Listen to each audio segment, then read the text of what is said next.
3 साल पहले नासा ने दुनिया के सामने अपना नेक्स्ट जनरेशन स्पेस सूट को पेश किया था and these space suits were design to allow humans to walk on the moon. ये बहुत ही ज्यादा अच्छी बात थी एंड इसके चर्चे हर जगह फैलने लगे थे, पर थोड़े समय में सब शांत पड़ गया एंड ये स्पेस सूट फिर कभी दिखाई नहीं दिए। पर ऐसा क्या हुआ था इन स्पेस सूट के साथ? एंड क्या आपको पता है कि स्पेसएक्स ने नासा के साथ कोलैब करने से मना कर दिया था एंड उनके स्पेस सूट नासा से कैसे अच्छे हैं वो सब हम आज की वीडियो में जानेंगे। एंड ये वीडियो को एंड तक देखना है, मैं आपको प्रॉमिस करता हूँ कि वीडियो के एंड तक आपको बहुत सारी चीजें जानने मिलेंगी। एंड इसके साथ let's the science fever begin. आगे बढ़ने से पहले मैं आपको कुछ टर्म एक्सप्लेन करना चाहता हूँ जो आपको आगे की वीडियो में काम आएंगे। IVA स्पेस सूट का फुल फॉर्म होता है इंट्रा व्हीकुलर एक्टिविटी, मतलब वो स्पेस सूट जो कि रॉकेट एंड व्हीकल के अंदर यूज हो, जो प्रेशर कम होने पे या कैबिन कंटेमिनेशन के समय में यूज हो सके। EVA स्पेस सूट का फुल फॉर्म होता है एक्स्ट्रा व्हीकुलर एक्टिविटी, मतलब वो स्पेस सूट जो कि स्पेस में हम यूज कर सके हमारे व्हीकल के बाहर, जो हमें टेम्परेचर वेरिएशन एंड रेडिएशन से बचाए। सो ऐसा माना जा रहा था कि NASA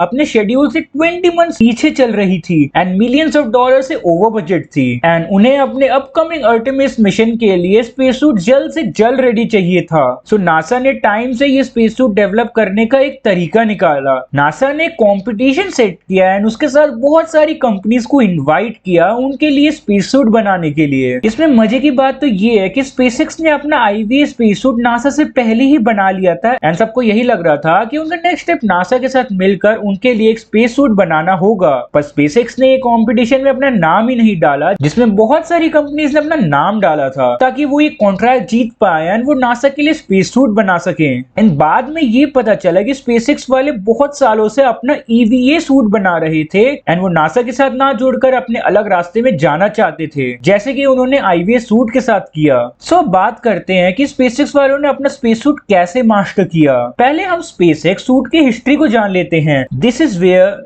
where SpaceX excelled because each suit they make is completely custom made to fit the shape of every crew member, which has a obvious benefit of creating a much tighter fit, but the benefits go much further than that. ये बात है 2015 की, जब SpaceX ने अपना first space suit की development start की थी एंड इसके लिए उन्होंने हॉलीवुड के कॉस्ट्यूम डिजाइनर जिनका नाम जॉस फर्नांडिस है उनको हायर किया इस काम के लिए। उनका मिशन था कि एक ऐसा स्पेस सूट डिजाइन करना जो कि सिंपल हो और उसके साथ ही साथ तो रिच एंड एस्थेटिक भी लगे। सो बहुत सारे महीनों की कड़ी तपस्या के बाद जॉस फर्नांडिस ने एक सूट डिजाइन कर ही दिया, सेम वैसा ही जैसे स्पेसएक्स वाले चाहते थे। अब डिजाइन तो रेडी था, बस अब स्पेसएक्स के इंजीनियर्स लग गए इस स्पेस सूट को रिवर्स इंजीनियरिंग करने के लिए एंड स्पेस सूट को फंक्शनल बनाने के लिए। एक चीज मैं आपको क्लियर करना चाहता हूँ कि ये EVA स्पेस सूट नहीं बल्कि IVA स्पेस सूट है, जिसका प्राइमरी ऑब्जेक्टिव एस्ट्रोनॉट्स को स्पेसक्राफ्ट के अंदर जिंदा रखने का है एंड वो भी उस समय में अगर स्पेसक्राफ्ट में आग लग गई या सडन डीप्रेशराइजेशन हो गया, उस केस में सूट एक एयर टाइट बबल बना देगा एस्ट्रोनॉट्स के अराउंड तब तक के लिए जब तक स्पेसक्राफ्ट डीऑर्बिट ना हो जाए। बट इंटरेस्टिंग बात यह है कि जब हम स्पेसएक्स के सूट को बाकी सूट से कंपेयर करते हैं तो हमें यह पता लगता है कि स्पेसएक्स के सूट बाकी सूट से ज्यादा स्लीकर हैं। पर ये कैसे पॉसिबल है? इस सवाल का आंसर जानने के लिए हमें पहले ये जानना पड़ेगा कि स्पेस सूट बनते कैसे हैं। स्पेस सूट एक one size fit all type के होते हैं, मतलब एक ऐसा साइज जो सबको फिट हो जाए, क्योंकि स्पेस सूट बनाना बहुत ही ज्यादा एक्सपेंसिव होता है। इसमें जो EVA सूट होते हैं उनके कुछ पार्ट जैसे कि आर्म्स एंड ग्लव्स स्वैप हो सकते हैं फॉर डिफरेंट साइजेस, पर सूट में ऐसा कुछ भी नहीं बनाया जाता जो फिट हो सके एंड इसी कारण से एस्ट्रोनॉट्स को ब्रूसेस एंड इंजरीज भी हो जाती हैं after completing a space walk. अब आपको याद होगा कि ऊपर एक क्वेश्चन था जिसका आंसर नहीं दिया गया था। वो क्वेश्चन ये था कि स्पेसएक्स के सूट बाकी सूट से अलग कैसे होते हैं। तो स्पेसएक्स ने इसी चीज पे महारत हासिल की हुई है। उनका हर एक सूट पूरे तरीके से कस्टम मेड होता है जो कि हर एक क्रू मेंबर को फिट हो सकता है, जिसका ऑब्वियस अब बेनिफिट है to create a much tighter fit. पर इसके अलावा भी इसके बहुत सारे बेनिफिट्स हैं। आइए जानते हैं आगे की वीडियो में। सो गाइस, स्पेस सूट में सबसे ज्यादा बड़ी प्रॉब्लम क्या होती होगी? Any guesses? कमेंट्स में आप आंसर को गेस कीजिए। डजंट मैटर कि वो कितना सही है या कितना गलत हो, at least give it a try. So I hope आपने कमेंट में गेस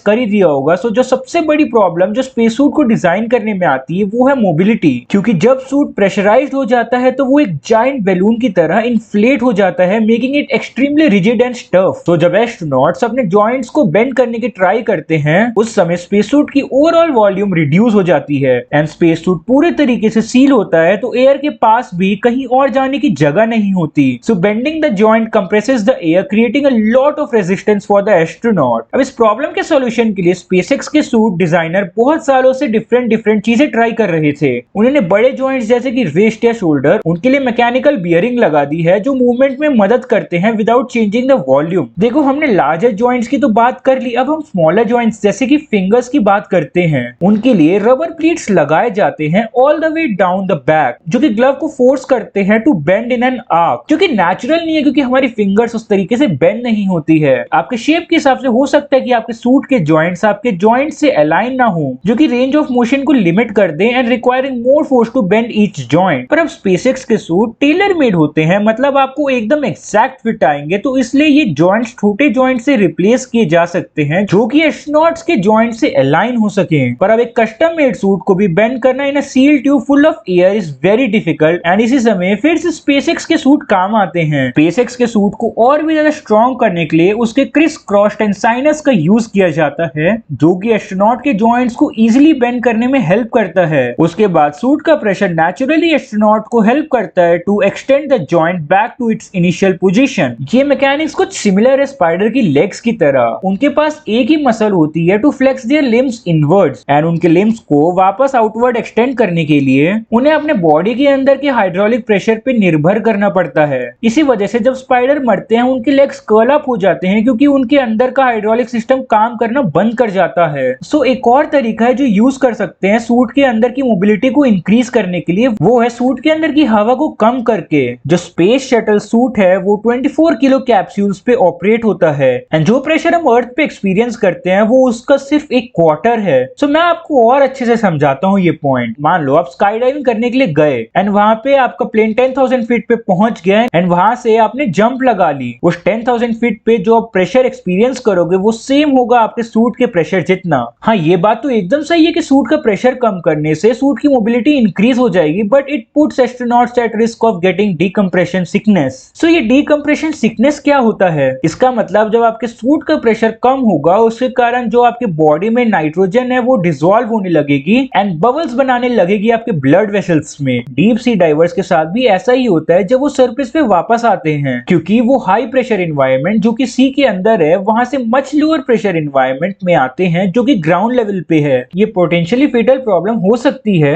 इसीलिए बहुत सारे स्पेस सूट में जाने से पहले एस्ट्रोनॉट्स को प्री ब्रीदिंग करनी पड़ती है, जिसमें उन्हें स्पेस सूट पहनने के कई घंटे पहले तक सिर्फ और सिर्फ प्योर ऑक्सीजन ब्रीथ करनी पड़ती है ताकि वो ब्लड के सारे नाइट्रोजन से पीछा छुटा लें। अब स्पेसएक्स इस प्रोसेस को कॉम्प्लिकेट नहीं करना चाहती थी by adding pre breathing and so choosing a pressure for the suit was a constant fight between safety and mobility. SpaceX suit को नासा के मिनिमम रिक्वायरमेंट जो कि 40 किलो पैस्कल्स है उसे भी मीट करना जरूरी था ताकि एस्ट्रोनॉट्स को डीकंप्रेशन सिकनेस ना हो जाए। सो गाइस, जो हम एयर अर्थ पे ब्रीथ करते हैं वो मिक्सचर होता है of 20% of oxygen and 78% of nitrogen. पर स्पेस सूट के अंदर प्रेशर कंपैरेटिवली लो होता है और सो एस्ट्रोनॉट्स को इनफ ऑक्सीजन नहीं मिल पाएगी। सो ये प्रॉब्लम को सॉल्व करने के लिए कुछ स्पेस सूट्स प्योर ऑक्सीजन का यूज करते हैं एंड जो स्पेसएक्स के सूट हैं वो कस्टम एयर मिक्सचर का यूज करते हैं with a higher percentage of oxygen that can be varied automatically by the onboard support system. But ये प्रेशर जिस प्रकार से मैनेज होता है वो स्पेसएक्स के सूट को और भी ज्यादा इंप्रेसिव बना देता है। तो स्पेस सूट के बाहर के साइड में मल्टीपल वाल्व्स एंड पाइप्स होती हैं जो कि स्पेस सूट के प्रेशर एंड टेम्परेचर को कंट्रोल करती हैं। बट अब ये स्पेसएक्स है तो इन्होंने कुछ तो डिफरेंट ही किया होगा। SpaceX managed to combine all of these down into just one single port with a hole for air circulation, a power and communication connector, and a port to inflate the suit during an emergency quickly. So SpaceX के suit में umbilical port design है। ये umbilical cord direct astronaut के seat से connect होती है and ये वही चीज है जो SpaceX के सूट को इतना अच्छा बनाती है। यहाँ पे सीरीज ऑफ सोलेनॉइड वाल्व्स होती हैं जो कि ऑटोमेटिकली इनकमिंग एयर के प्रेशर को कंट्रोल करती है। स्पेसक्राफ्ट में एक सेपरेट वाल्व है जो चिल नाइट्रॉक्स को सूट के एयर कंडक्ट में फ्लो करने देती है, keeping the suit cool during reentry. And इन सूट के हेलमेट में सेंसर्स लगे होते हैं जो कि एस्ट्रोनॉट को प्रेशर एंड टेम्परेचर की इंफॉर्मेशन देती है, allowing it to automate the process. And ये लेवल ऑफ ऑटोमेशन एस्ट्रोनॉट्स का काम इजी कर देती है एंड उन्हें मैनुअली अपने सूट के प्रेशर को एडजस्ट नहीं करना पड़ता एंड इससे जो सूट के बाहर बल्कि वाल्व्स होती थी उससे भी छुटकारा मिल गया। ये सब चीजों के कारण ही ये सूट स्पेस शटल सूट से बहुत ही ज्यादा हल्के हो गए एंड इसके साथ साथ इन्हें पहनना भी बहुत ही इजी हो गया। जो नॉर्मल स्पेस शटल सूट थे उनमें हेलमेट, ग्लव्स एंड हेडसेट सब सेपरेटली अटैच किए जाते थे यूजिंग बल्कि metal rings, but on the space SpaceX suit, the glove and helmets are already attached and the headset is integrated into the helmet. इन सब कारणों के कारण जहां स्पेस शटल सूट को पहनने में 40 मिनट या उससे भी ज्यादा लगते थे, वहीं SpaceX के सूट को कुछ मिनट में ही पहना जा सकता है। अब तो आप समझ ही गए होंगे how SpaceX mastered this suit. मैंने कहा था ना, अगर आप वीडियो के एंड तक बने रहोगे तो आपको बहुत कुछ सीखने मिलेगा एंड मैं ये गारंटी के साथ कह सकता हूँ कि आपने इस वीडियो से कुछ ना कुछ तो सीखा ही होगा। तो आज के लिए इतना, मैं आपको मिलता हूँ किसी नेक्स्ट वीडियो में किसी नेक्स्ट टॉपिक के साथ। अगर आपको वीडियो अच्छी लगेगी तो वीडियो को लाइक करना एंड चैनल को सब्सक्राइब जरूर से करना। मैं मिलता हूँ आपको किसी नेक्स्ट वीडियो में किसी नए टॉपिक के साथ। तब तक के लिए बाय बाय।